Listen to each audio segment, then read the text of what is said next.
The night sky burned with fire as her small ship tore through the atmosphere. Metal screamed, alarms flashed red, and the human woman clung to her seat.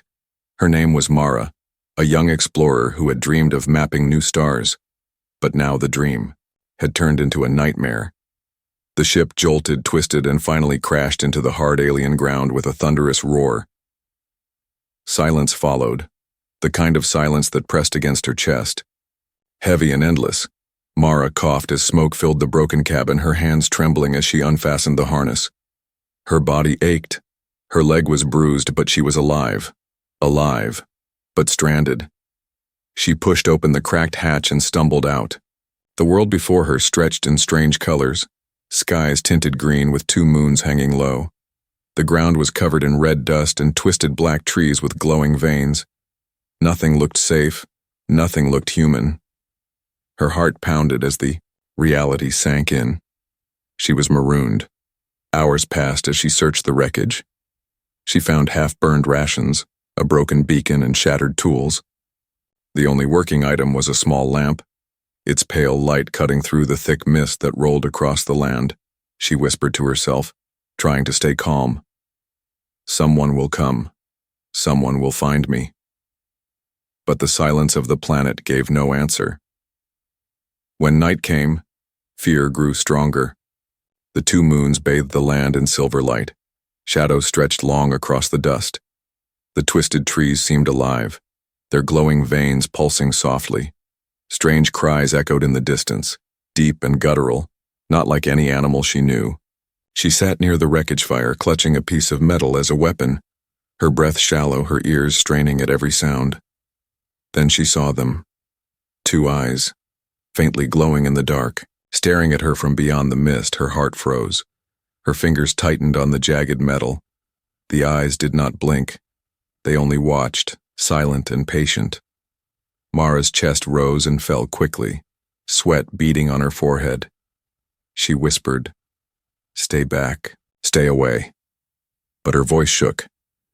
The glowing eyes slowly vanished into the shadows, leaving her trembling in the silence again. Sleep never came. Every sound made her flinch. Every shadow made her think of those eyes. She tried to remind herself. She was strong. She was human. She could endure. But loneliness cut deeper than fear. For the first time, she wondered if she would die here, forgotten. The silence was not empty. It was heavy, as if the planet itself was listening to her every breath. By dawn, the mist thinned, the glowing trees dimmed, and the land looked less threatening under weak sunlight. Mara forced herself to move, searching for water, food, anything that could keep her alive. Her body stumbled, but her will dragged her forward. Every step echoed in the silence, until she reached a shallow stream glittering with strange blue water. She knelt, hesitated, then drank, desperate for life, even if it meant risk. The water burned cold down her throat but quenched her thirst. When she returned to the wreck, she found something new. A mark in the red dust, large and clawed, fresh and sharp. Something had been close while she was gone, maybe watching, maybe waiting. Her chest tightened as she stared at the print. She was not alone. The memory of glowing eyes returned, and the silence of the planet seemed to whisper a warning. Night was coming again, and Mara knew the silence would not last forever. The second night was worse than the first. Mara sat by the broken hull of her ship, clutching her small lamp and the jagged piece of metal she called a blade. The fire had gone out, and the cold wrapped around her body like chains. She tried to stay awake, but her eyes grew heavy. And then she heard it. The crunch of footsteps. In the red dust, slow and careful, her breath caught. The glowing eyes appeared again in the mist. Closer this time, not watching from far but coming toward her. Mara rose quickly, her heart racing, weapon raised in shaking hands. "Stay back," she whispered, her voice trembling. The figure stepped into the faint glow of her lamp, and for the first time she saw him. He was tall but thin, his body scarred, his skin marked with strange patterns that shimmered faintly under the moonlight. His face was sharp, his jaw strong, and his eyes glowed softly like embers.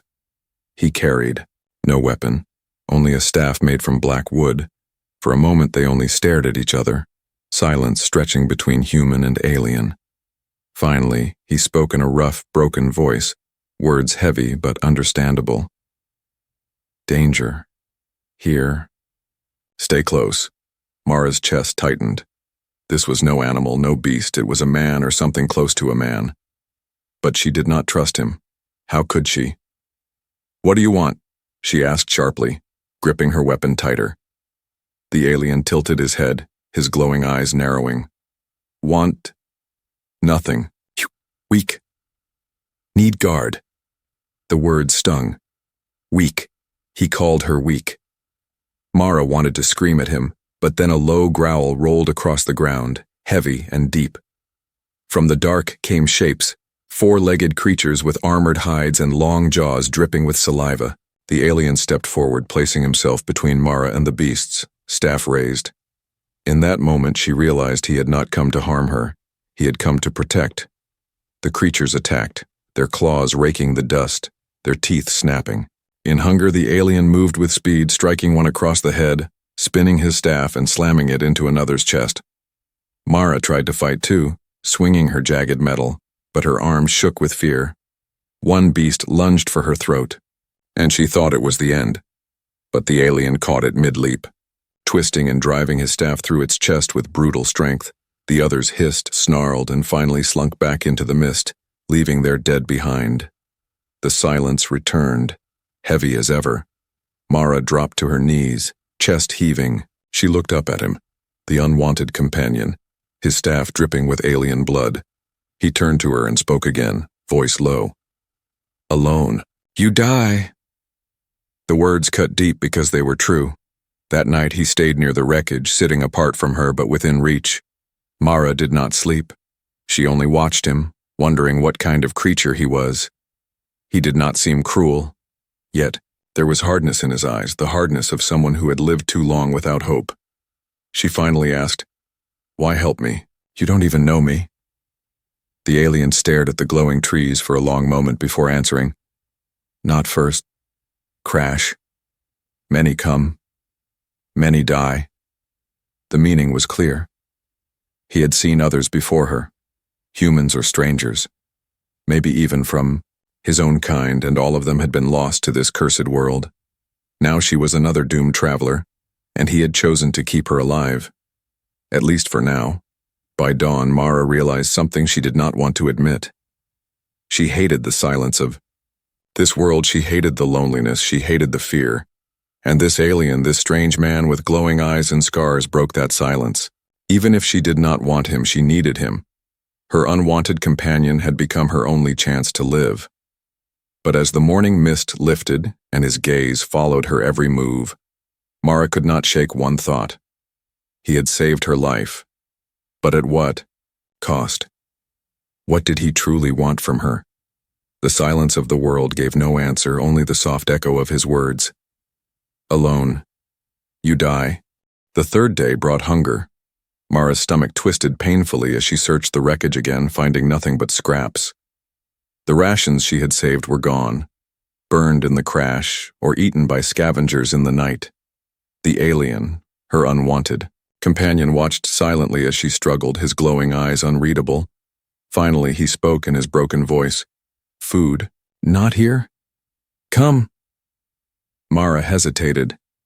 She did not want to follow him, yet her body was weak, her legs trembling. She hated needing him, hated the way he looked at her as though she were a child. But hunger was stronger than pride.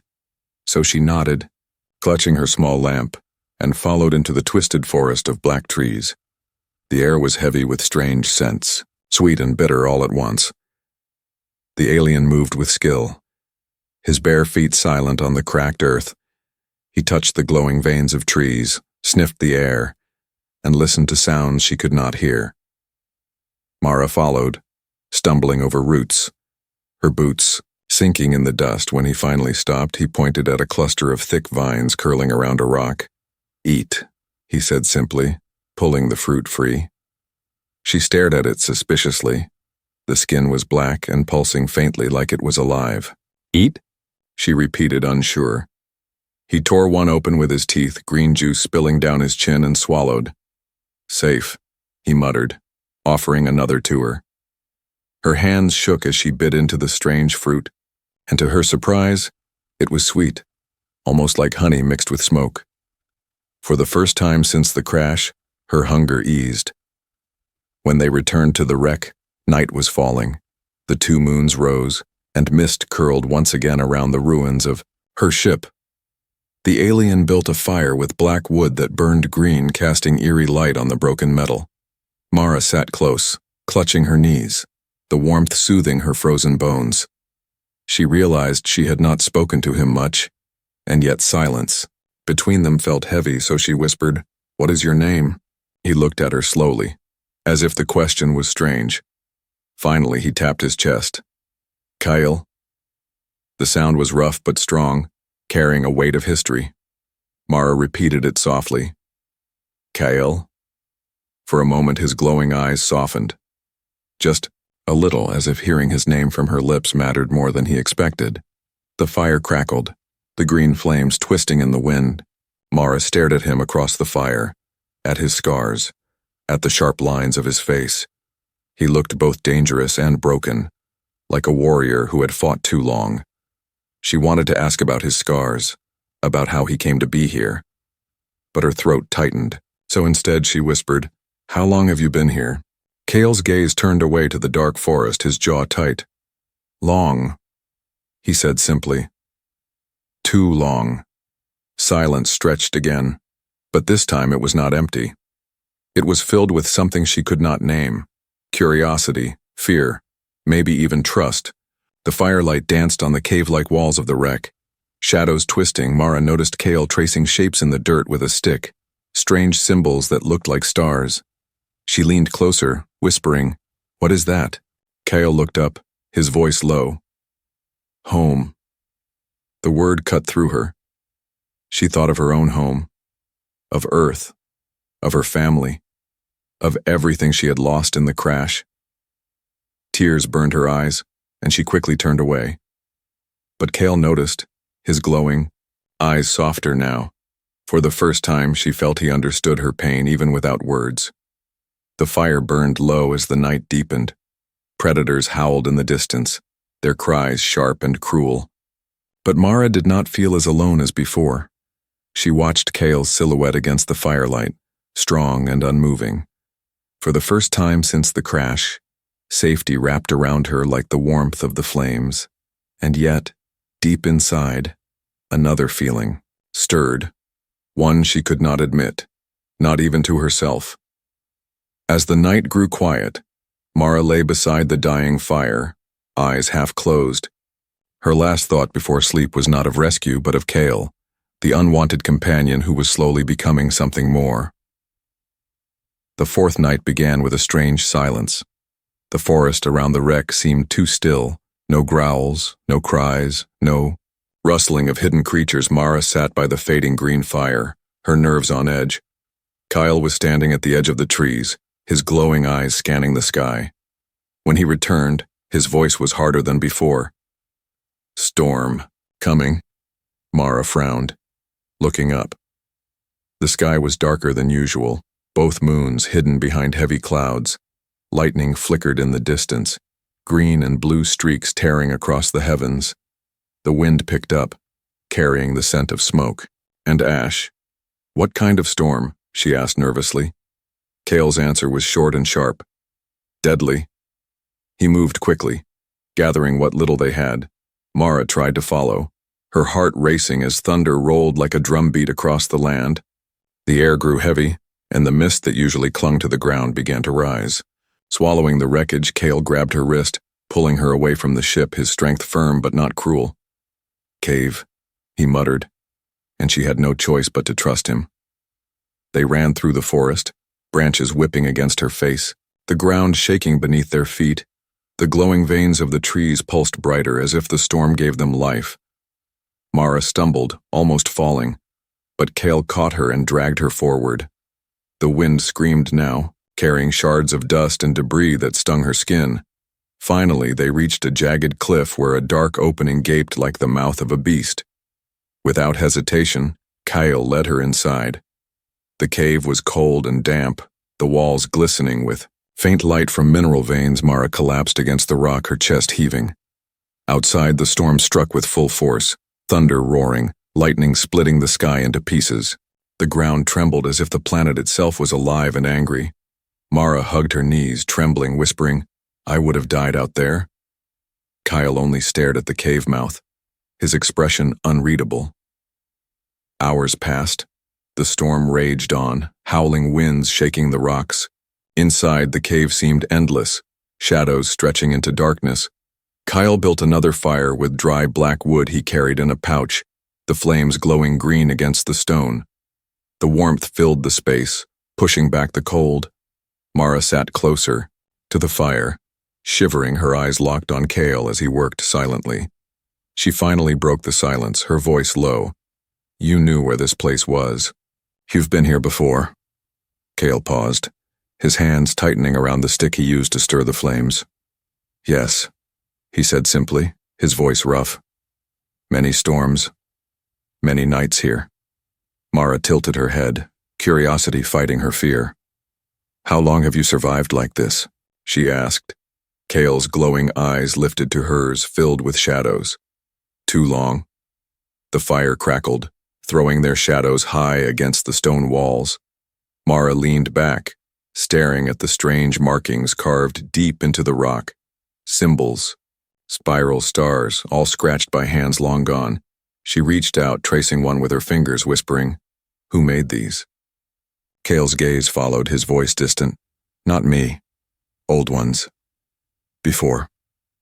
The word sent a chill through her. This cave was not just shelter. It had been home to others once, maybe even his people, maybe strangers who never left.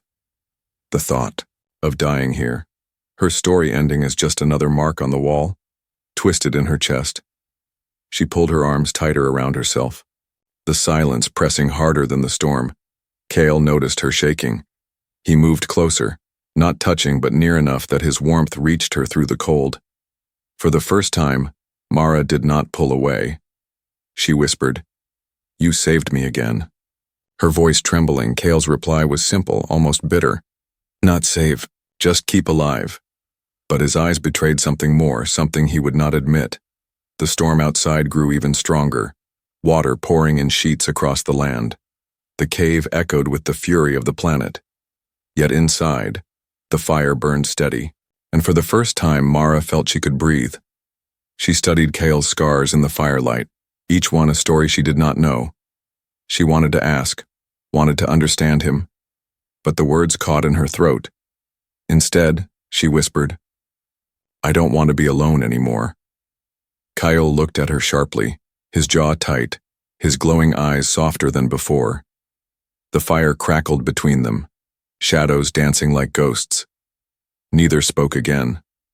But the silence was no longer empty, it was heavy, filled with unspoken truths, with fear, with something fragile and new.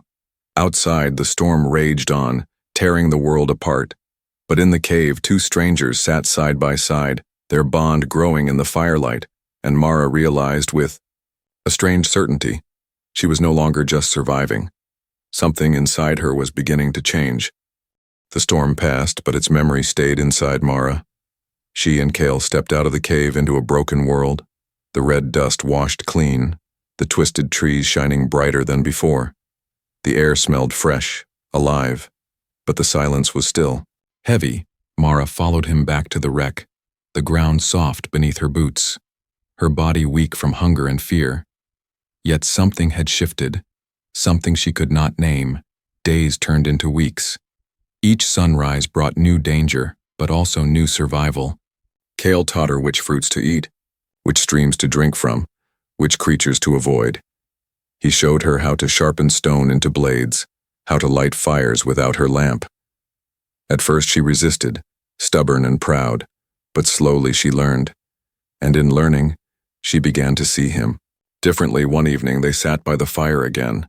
The flames burned green and steady, shadows dancing on the wreck's broken walls. Mara found herself laughing for the first time since the crash. Kyle had tried to mimic her accent when she taught him a new human word, and it had come out so strange she could not hold back her laughter. For a moment, the silence was filled not with fear but with warmth. Kyle tilted his head, studying her. "You laugh," he said slowly, as if the sound was foreign to him. Mara wiped her eyes, still smiling. "Yeah. People do that when they're happy." His gaze softened, a flicker of something she could not name glowing in his ember eyes. For the first time, she thought he looked less like a warrior, and more like someone who had been alone too long. As the days stretched, their bond grew stronger. He shared pieces of his world, drawing his home on the dirt with a stick, stars and shapes she could not understand. She told him about Earth, about oceans and skies, about music and cities full of light. He listened with quiet intensity, his eyes never leaving her. When she spoke of family, of love, of belonging, his jaw tightened as though those words cut deep. And still he asked for more. The cave walls where they sometimes sheltered became their canvas. Kyle scratched symbols into the stone. She added her own marks, clumsy drawings of stars and ships, two worlds blending together in rough lines and broken shapes. It was strange, it was wrong, but it felt alive. In the quiet, Mara began to forget that she had ever wanted rescue. The planet was cruel, but beside him, it felt less empty. One night, when the fire burned low, Mara looked at Kale across the flames. Her chest tightened, a question rising she had no right to ask. "Do you ever want to leave this place?" she whispered. Kale's eyes glowed in the dark, his voice steady but heavy. "Want? Yes, but cannot. This world. My prison." Mara's heart ached, because she knew she was his prisoner too, but for her it felt less like chains, and more like choice. The bond between them should not exist. She was human, he was alien, their worlds too far apart. Yet every day she found herself drawn closer. When he walked ahead, she watched his strength. When he spoke, she leaned in, hungry for his voice. And when silence fell, she no longer feared it, because it was filled with him. Still, doubt gnawed at her. Late at night, she lay awake by the fire, staring at the stars. Rescue could come, she reminded herself. Her beacon might still send a faint signal across space. But what would she do if they came? Would she leave him here to rot, to be forgotten? Or would she choose the bond that had no name, the bond that should not be? Kale noticed her silence. One evening he asked, "You wish to leave?" His voice was quiet, almost fragile. Mara hesitated, her throat tight. "I don't know." His gaze burned into hers, and for a moment she thought she saw something deeper than survival, something dangerous. But he turned away quickly, hiding it in the firelight. The night stretched long. Two figures sat by the green flames, their shadows touching though their hands did not. The silence between them grew heavier, filled with unspoken truths, and Mara realized the most terrifying part of this world was no longer the predators or storms. It was the feeling growing inside her heart, something she was not ready to face. The days had melted into each other. Mara no longer counted time by hours or days, but by how many fires they built, how many times they searched for food, how many nights the howls of predators echoed across the forest. Life had become survival, and survival had become Kale. But deep inside, she knew she had not truly let go of hope. One morning, as she searched the broken wreck again, her fingers brushed against a twisted panel beneath the burnt metal. Something blinked faintly, a weak light struggling in the shadows. Her heart jumped. It was the broken beacon, still alive, barely breathing with power. She gasped and called out, "Kale, look."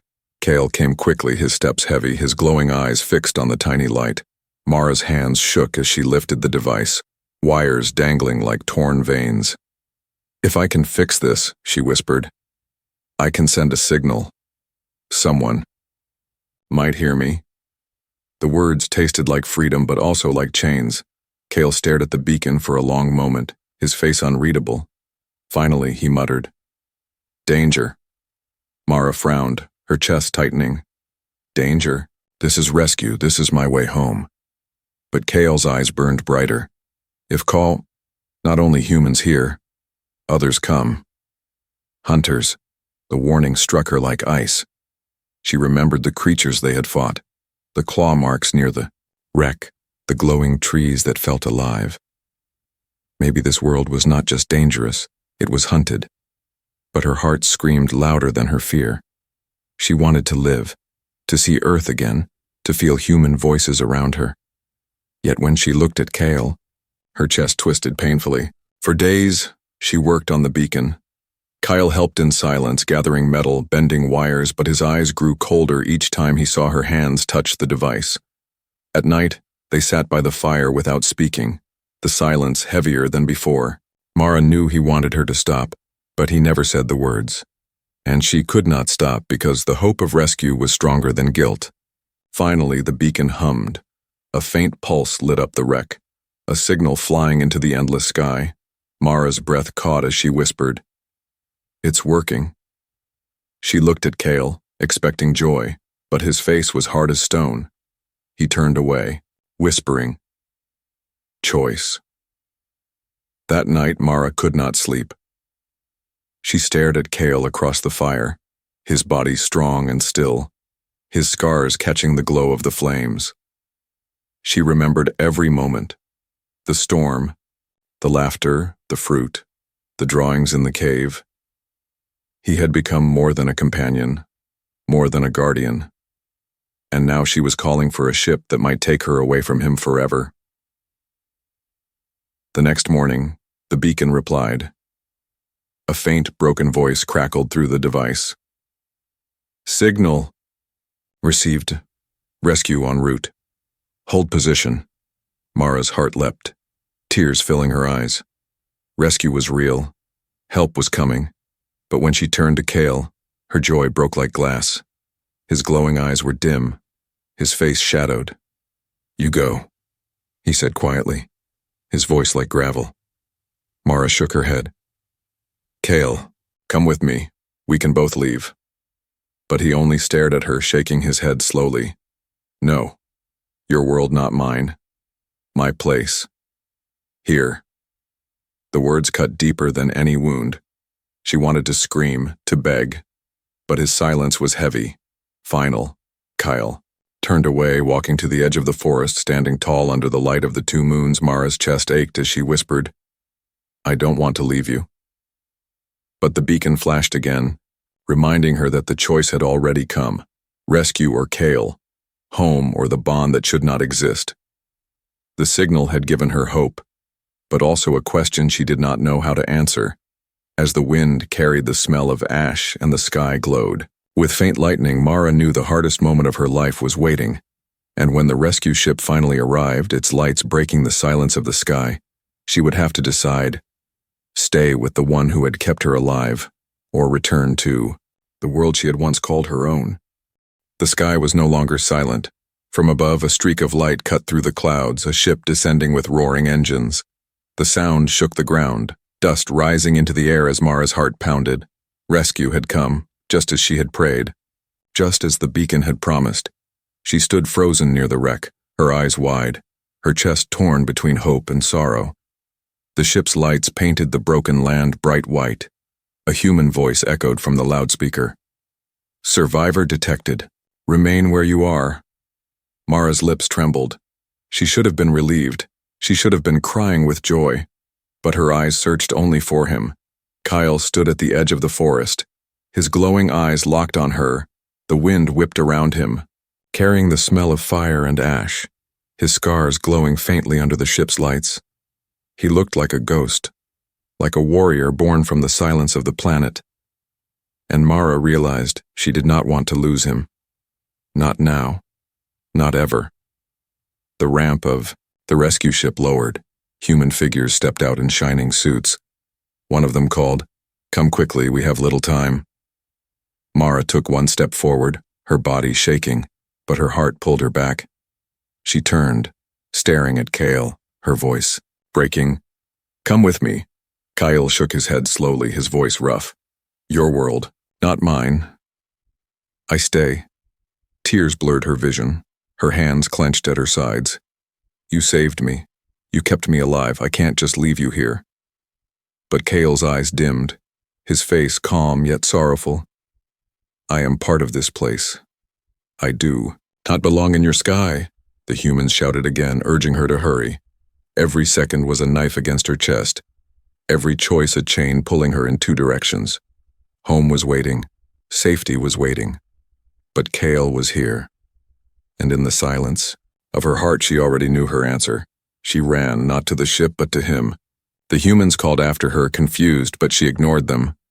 She stumbled across the dust, her breath ragged, until she reached Kale. He stood still, his ember eyes wide, as if he could not believe she had chosen him. Mara stopped in front of him, her chest heaving, her voice trembling. I don't care if it's wrong.